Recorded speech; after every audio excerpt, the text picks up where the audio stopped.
Now we are at the point where everything we have learned so far comes together. We talked about different components of a prompt. We saw how interaction roles like system, user, and assistant work, and we explored the principles of good prompting like being clear, simple, and specific. So now let's put all of that into one clear structure. And this is what makes a good prompt.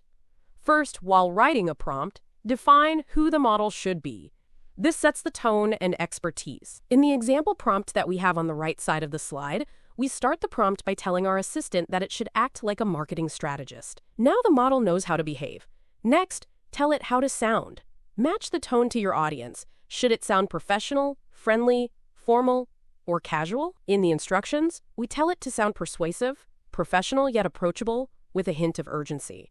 Then, define the output format. You can say, write an email in 3 short paragraphs, or show it as a table with 3 columns.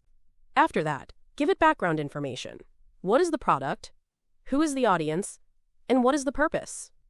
In the blue, we tell what is our product. It is a data-secure endpoint encryption service.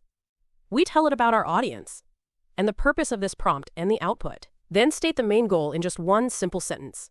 Keep it crisp. That helps the model stay focused. In the gray, we tell that our goal is to convince the reader to sign up for the free 14-day trial. Also, if there is anything that I must not do, like don't use jargons or don't mention pricing, be clear about it. Use markers like hashtags or clear headings to split the prompt into neat sections. That makes it easier for the model to follow. And finally, put your most important instruction either at the very start of the prompt or at the very end of the prompt, because that is where the model pays more attention. When you follow this structure, you will get cleaner, smarter, and more reliable outputs. You should go and run this prompt and see how your AI assistant responds.